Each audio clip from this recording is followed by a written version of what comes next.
pessoal, aqui quem fala é Vitor, da Academia SegCI. A gente está hoje aqui na Scop, na fábrica da Scop, para fazer o Scop Tour, onde a gente vai conhecer o processo produtivo e o processo de qualidade da fabricação de sistemas de sprinklers. No fim, a gente vai ter uma entrevista com o Felipe Decour, sócio e diretor da Scop aqui no Brasil. Ah, e a melhor parte, eu vou fabricar o meu primeiro sprinkler. Será que eu vou conseguir? Mas deixa eu te perguntar uma coisa. Você sabe o que é um sprinkler? Sprinkler é um pequeno chuveiro automático que fica fixo ao nível do teto ou até mesmo nas paredes dos edifícios e servem para o combate ao incêndio. Eles são alimentados por uma reserva de água e um sistema de pressurização.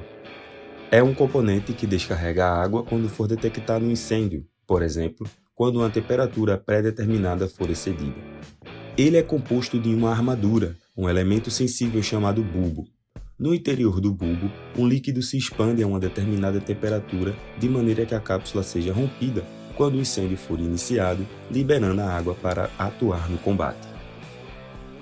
Agora que você sabe o que é um sprinkler, vamos ver como é o seu processo de fabricação. O processo de fabricação tem início com o corte do batoque. É a primeira das 4 etapas de fabricação do corpo do sprinkler, onde a barra de latão é cortada no tamanho ideal para uma boa formação do corpo na etapa seguinte. Após o corte, vem a medição da dimensão do batoque. Após concluir a medição, é iniciado o processo de forja e formação do corpo. Após passar pelo corte da barra de latão, o batoque é aquecido e colocado incandescente na matriz de forja para a formação do corpo conforme o modelo desejado.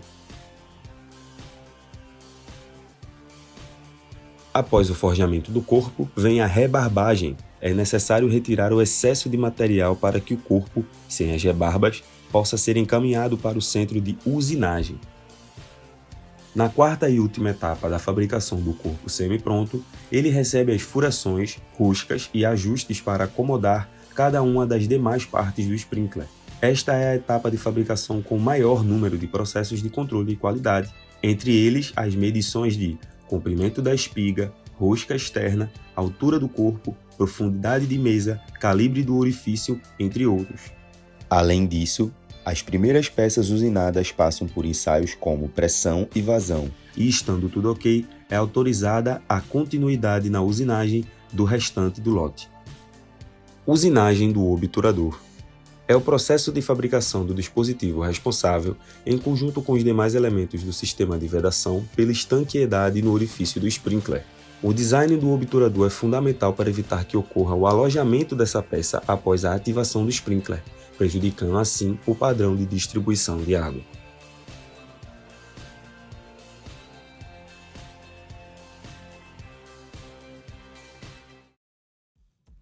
Felipe, muito obrigado mais uma vez por abrir as portas para a gente. O Felipe, ele é sócio da Scop, diretor executivo e também é mestre em engenharia mecânica. E se você me permitir, eu vou começar com as perguntas. Como foi que surgiu a Scop? Me conta um pouco da sua história com a Scop. Bom dia, Vitor. A Scop ela foi fundada pelo engenheiro Jaime Chepsel-Rotter em 77.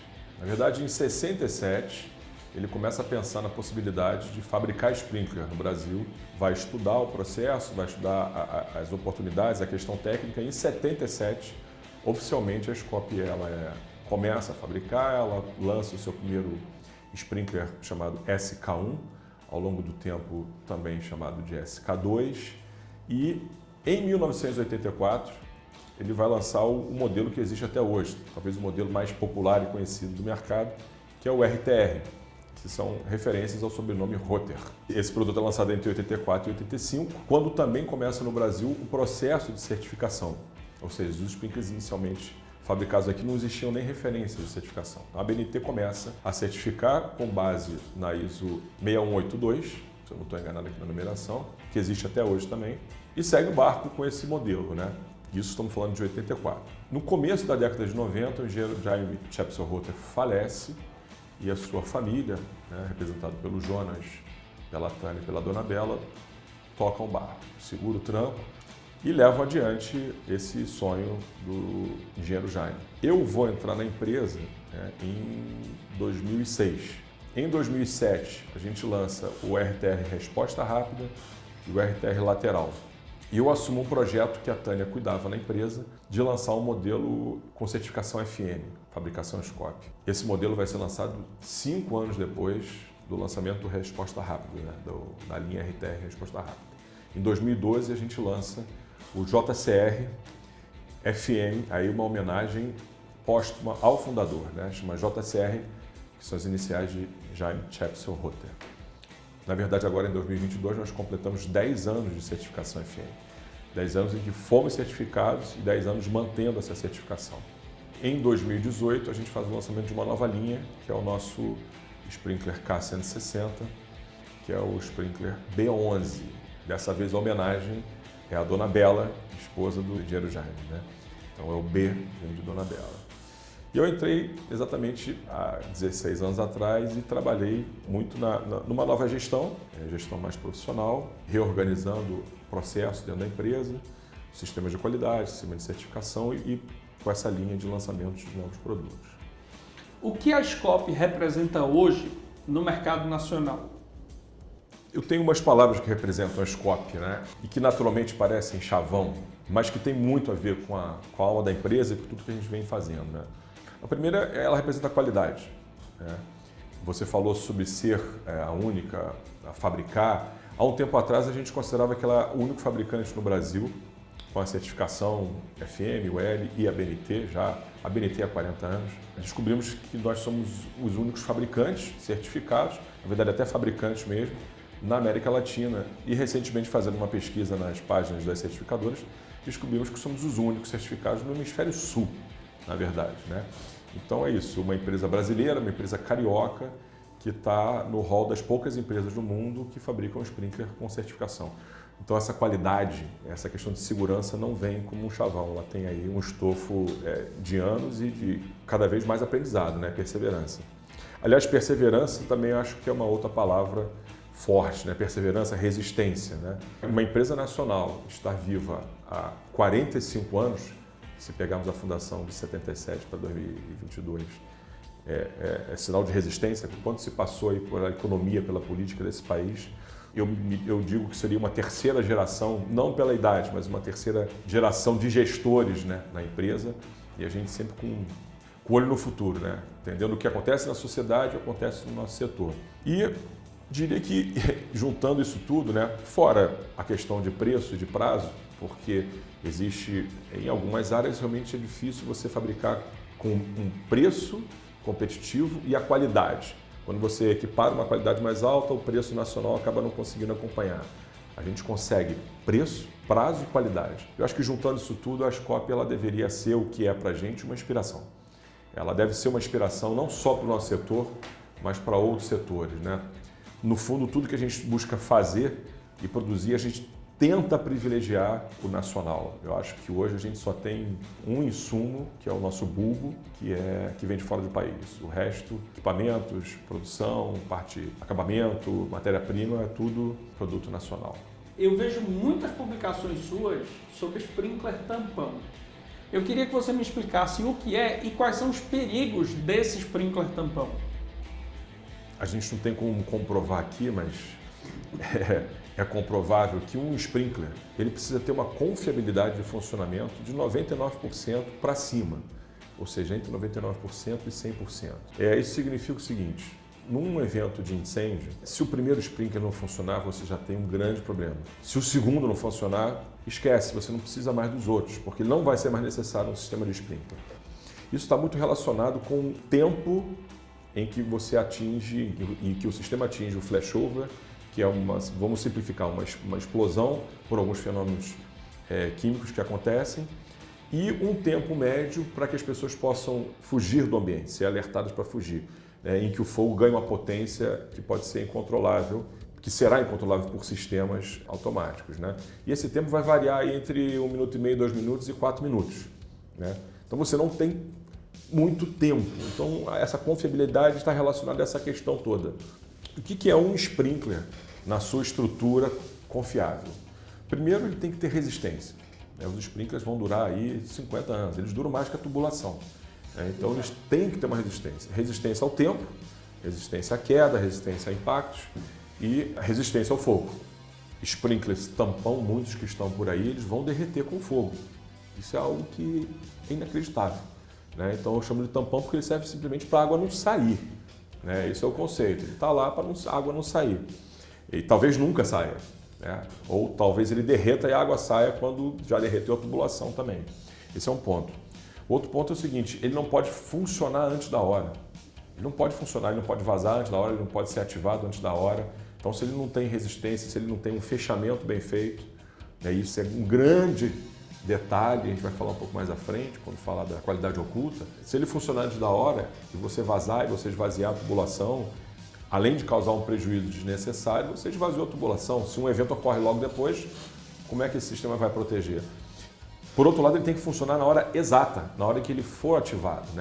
Os sprinklers têm temperaturas diferentes de acionamento, dependendo do tipo de risco ou de ambiente. Ele tem que funcionar na hora certa. Então eu digo assim, se for na noite de Natal, na noite de Réveillon, é muito comum incêndios acontecerem à noite, ele tem que funcionar naquele momento, no momento correto. E além disso, quando ele funciona, significa ele liberar as peças móveis, que é o bulbo.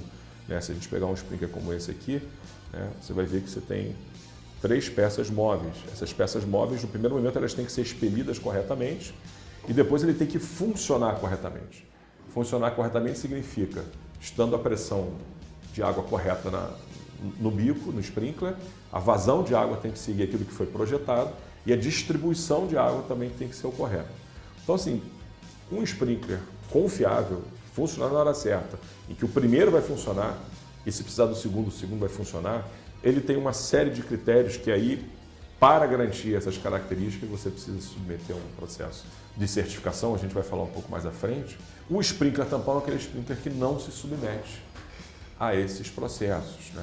Os processos de certificação fazem com que uma empresa, aí é qualquer empresa que trabalha a certificação, tenha na produção do sprinkler envolvidos mais ou menos 150 processos. Sendo que dos 150, 30 são processos de fabricação, e os outros são processos de controle de qualidade. Então você imagina que para garantir tudo isso que eu falei, você precisa desses 80% de processos. Não tendo isso, você não tem essa garantia. Aí para mim é simplesmente um tampão. Sai mais barato você não colocar um sistema de sprinkler ou colocar um tampão que você pode comprar na esquina. Entendido. Qual a importância dos ensaios em termos de segurança? Vou juntar duas frentes aqui, duas visões. Uma é sobre essa questão das características que um sprinkler tem que trazer, baseado no nível de confiabilidade.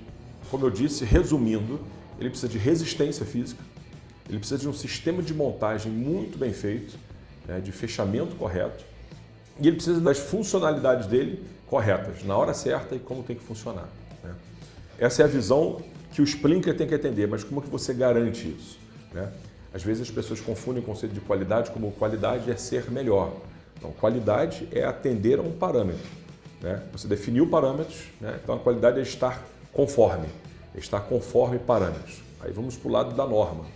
As normas que existem hoje, as principais referências para a gente aqui no Brasil, para a SCOP, são a ABNT, NBR 16400, que foi uma norma produzida ali entre 2014 e 2015, que foi a grande renovação das antigas normas que vieram lá da década de 80 e agora foram revisadas agora a 16400 em 2018 e agora no final desse ano sai mais uma renovação dela.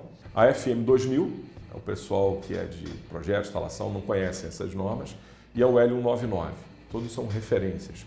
Essas normas, umas mais antigas do que a outra, centenárias, outras com algumas décadas, elas trazem, na verdade, um rol de experiências práticas, baseadas em acidentes. Como acontece com um acidente aéreo. Você vê como é que as pessoas precisam juntar todos os elementos para recontar aquela história e verificar aonde foi a falha. Com incêndio é a mesma coisa, com produto é a mesma coisa. Por que aquele produto que a gente sempre achou que funcionava em determinada situação não funcionou? Porque naquela situação houve uma peculiaridade que não tinha sido percebido antes. Então, faz-se uma revisão da norma, faz-se ensaios laboratoriais nos grandes laboratórios para descobrir como que eu faço para que aquele evento, aquele acidente não ocorra de novo. Você descobre, você transforma isso numa característica, num parâmetro técnico e transforma no ensaio. Então, as normas técnicas de referência trazem um compêndio de história, de experiências que vão garantir resistência, qualidade na montagem e funcionalidade, né? Hoje, por exemplo, a NBR 16400, que está num padrão internacional comparável à FM 2000 e o L99 para determinados modelos, ela traz 17 ensaios. São 17 ensaios que são feitos periodicamente por auditoria externa. Então você tem que separar uma série de amostras e testar essas amostras de acordo com esses ensaios que trazem essa história toda. A certificação não é só isso, mas a questão de ensaio laboratorial é isso, é para você verificar se tecnicamente os sprinklers estão atendendo. A SCOP especificamente faz, por uma demanda de uma das certificadoras, o que a gente chama de ensaios de autocontrole. São alguns ensaios dentro desses 17 no caso da BNT, na FM, os nossos sprinklers são submetidos a 25 ensaios, enfim. Mas os ensaios de autocontrole são os ensaios que nós definimos com uma das certificadoras que a gente faz ao longo do processo de fabricação, né? São os ensaios em que a gente testa o bulbo. Se vocês pegarem um bulbo, ele tem uma bolha, acho que a gente consegue, não sei se a gente consegue ver aqui, mas talvez com a luz veja. Ele tem uma bolha, a gente faz um teste de aquecimento, essa bolha tem que sumir, se ela some, ela garante a integridade do bulbo, então 100% da nossa fabricação testa o bulbo, a gente testa a estanquidade, a gente testa o fator K, né? Dentro do processo de produção, quando você troca uma ferramenta de corte, ela pode impactar na dimensão do fator K, por exemplo, né? Ou da estanquidade. Então a gente tem uma série de ensaios internos, que são esses ensaios de autocontrole, para garantir que o sprinkler saia não com 99%, mas com 100% de confiabilidade. Maravilha. Ou seja, primeiro a gente precisa de critérios, então a gente precisa de uma norma.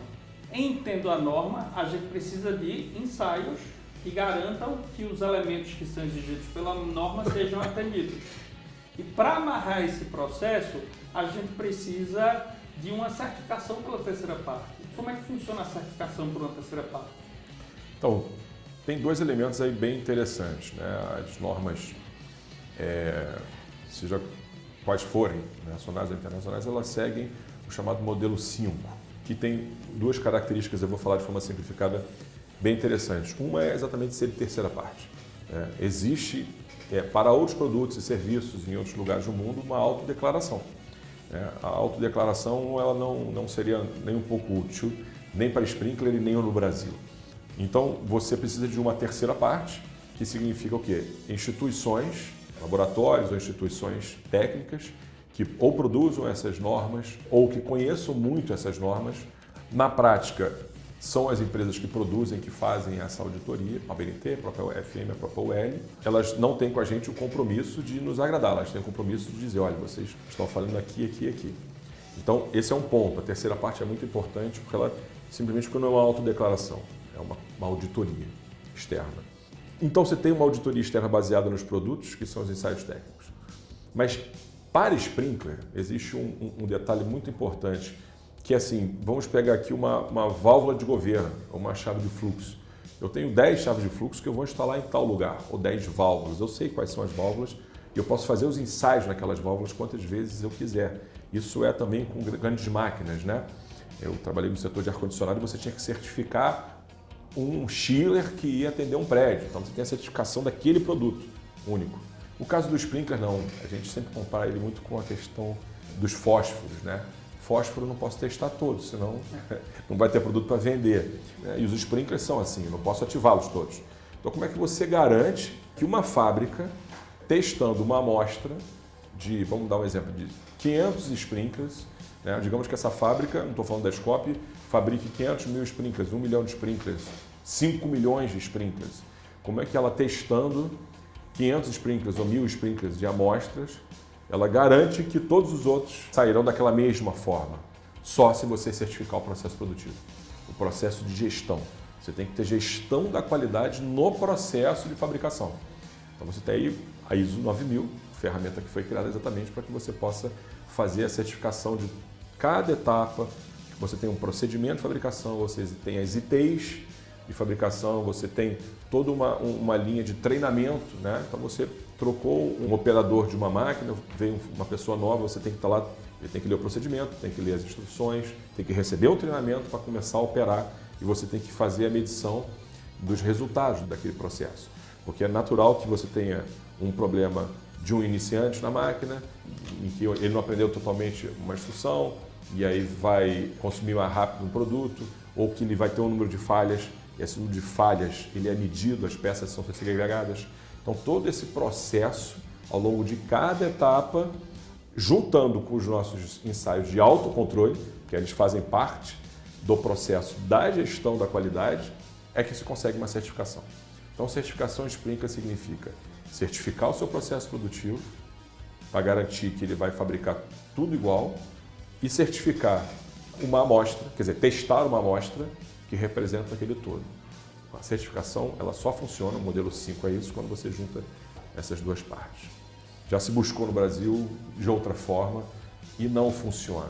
Já recebi aqui sprinklers com a mesma carinha, o mesmo formato, você olha de fora, né, e quando você raspa um, você acha latão, quando você raspa outro, você acha Zamac, uma liga que vai derreter quando o fogo estiver na sua temperatura média, por exemplo, né? Então o sprinkler derrete antes da hora.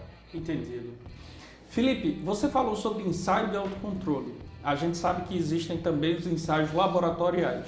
Você poderia citar, por favor, um pouco exemplos sobre o que são ensaios de autocontrole e o que são esses ensaios laboratoriais de certificação? Ensaio de estanquidade.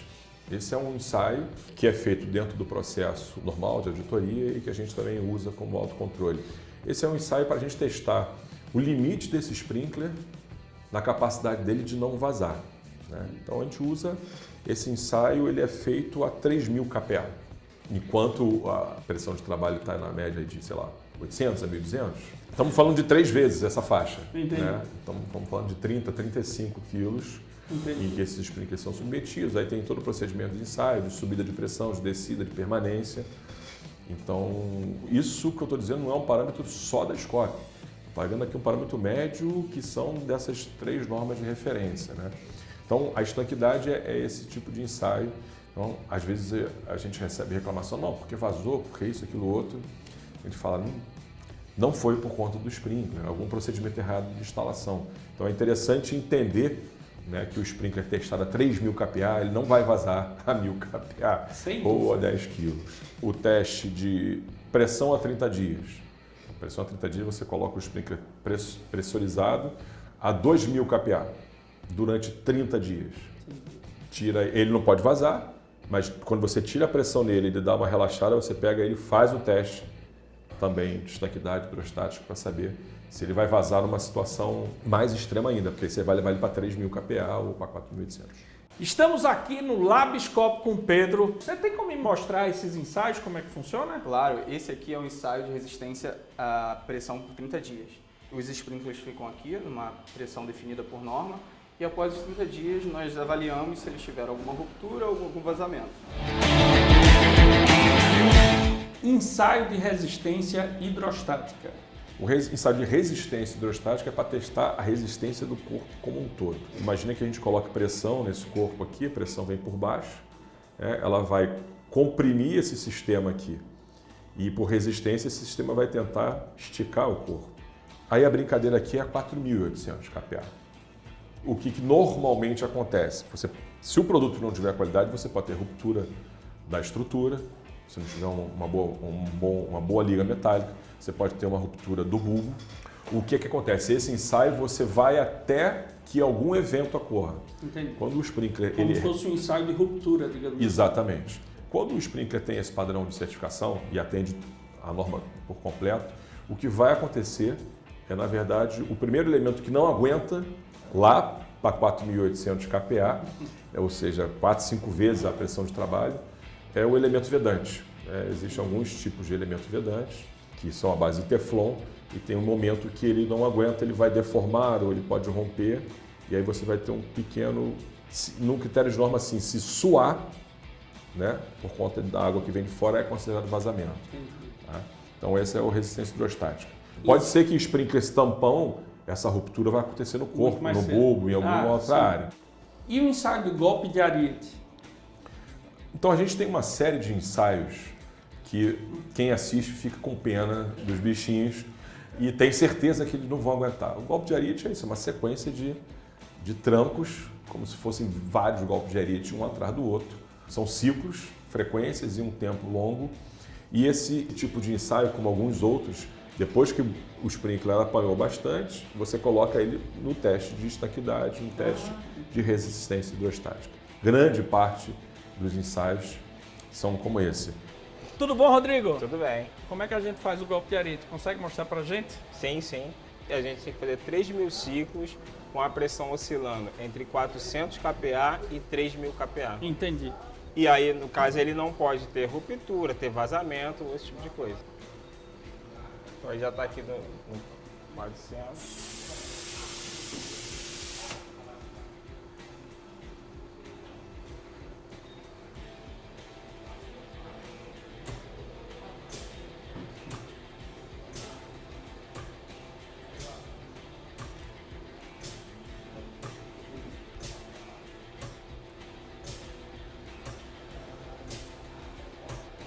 Então ele fica aqui até 3.000 ciclos realizando esse processo.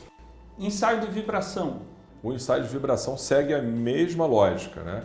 A gente tem aqui uma mesa vibratória de frequências variadas, a norma diz quais são as frequências. É um ensaio enlouquecedor. Porque você coloca uma série de sprinklers e ele fica 24 horas vibrando. E aí você tira os sprinklers e faz os ensaios, mais uma vez, de estanquidade e resistência do corpo. E o ensaio de temperatura? Então, em relação ao ensaio de temperatura, na verdade existem dois ensaios que envolvem o bulbo. Um foi o que eu expliquei antes, que é o ensaio em que a gente faz um aquecimento do bulbo para que a bolha suma e a gente garante que a integridade do bulbo está legal. O ensaio de temperatura especificamente, é um ensaio para garantir ou para verificar que cada bulbo, na sua temperatura específica, 79, 93, ou se for com liga metálica 74, 100, né? 141, ele vai operar numa faixa determinada.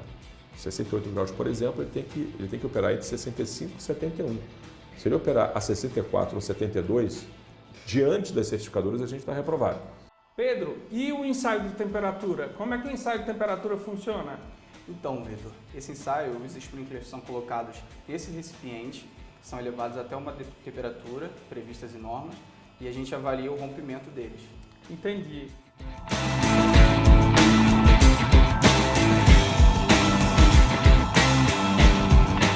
É que a gente tem mais aqui de Aqui ensaio. nós temos um ensaio de vácuo. Ele vai avaliar o sistema realmente, como o sprinkler vai ficar caso haja algum vácuo dentro do sistema de tubulação. Entendido. Então a gente simula esse vácuo que pode acontecer e faz os testes posteriores para saber se o sprinkler vai funcionar ou não, né? Se ele vai ter algum tipo de vazamento ou rompimento. Então o sprinkler, ele, depois de feito o teste de estanqueidade, que chama? Estanqueidade. Depois do teste de estanqueidade, ele vem para cá, faz um teste de vácuo e depois do teste de vácuo ele volta para o teste de estanqueidade ou ele primeiro vem para cá e depois vai para lá? Primeiro ele vem para o teste de vácuo e depois ele vai para o teste de estanqueidade. Para a gente poder avaliar se o teflon, né, que é o elemento vedante, ele vai romper ou não, vai se mexer e vai mexer em todo o sistema mecânico do sprinkler, para ver se ele realmente está vazando ou não.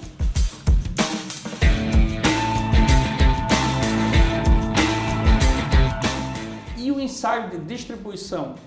O ensaio de distribuição ele é um dos mais intrigantes, mais bacanas, porque no final das contas o que se espera do sprinkler é que ele abra quando for necessário e que ele faça a distribuição correta de água. Esse é o resultado final de um sprinkler ativado. E esse ensaio também é um ensaio mais complexo de se alcançar como resultado de um bico certificado. Na prática, ele é o ensaio que vai definir o começo do sprinkler, porque ele define o design, né? É a partir da altura, da largura de braço, do projeto do defletor que você vai fazer com que o sprinkler atenda parâmetros de distribuição, né? Um pouco diferente do que se tem nas normas de aplicação, a distribuição ela é feita a partir de coletas de caixas no chão. né? Então as normas definem, cada uma define da sua forma, né? Qual o mínimo que cada caixa tem que ter e qual é a média que todas as caixas têm que ter, né? É a partir daí que você define o design desse sprinkler e, na verdade, é o resultado final. Depois você vai colocando as peças e vai testando para atender todos os outros sprinklers. É o ensaio mais complexo. O ensaio de distribuição, ele simula o sprinkler em funcionamento, após o rompimento da ampola. E a partir da distribuição do sprinkler, essa água é coletada em recipientes próprios, né, especificados pela norma. E aí, após o final do ensaio, essa água coletada ela tem que estar compatível com o especificado na norma. Então, basicamente, o ensaio ele faz isso, né? Coleta a água e compara essa coleta de água com o que a norma especifica como correto, né, para a aprovação do sprinkler. E aí, vamos testar?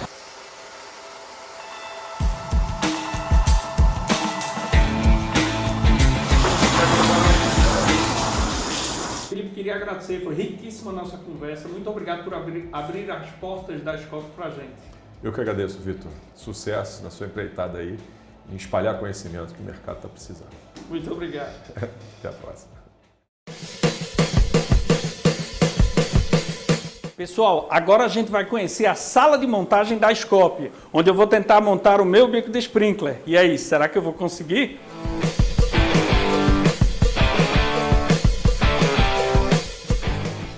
Rafael, eu vim aqui com uma missão hoje, cara. Eu tenho que montar o meu bico de sprinkler.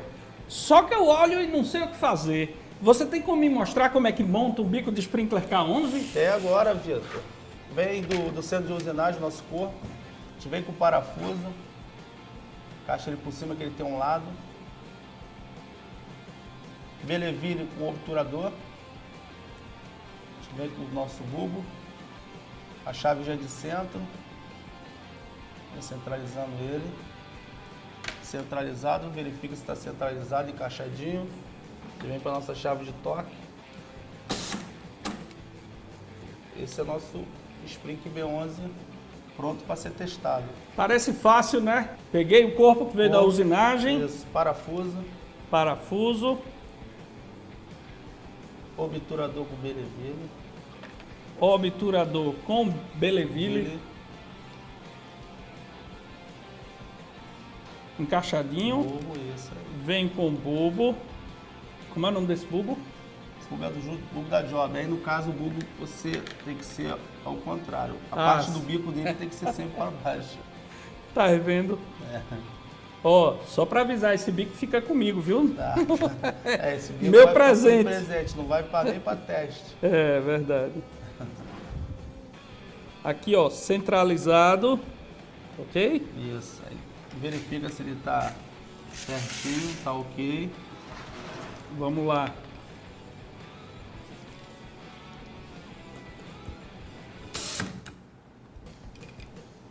Saiu ok para ser testado o seu bico. Ah, parece que deu certo.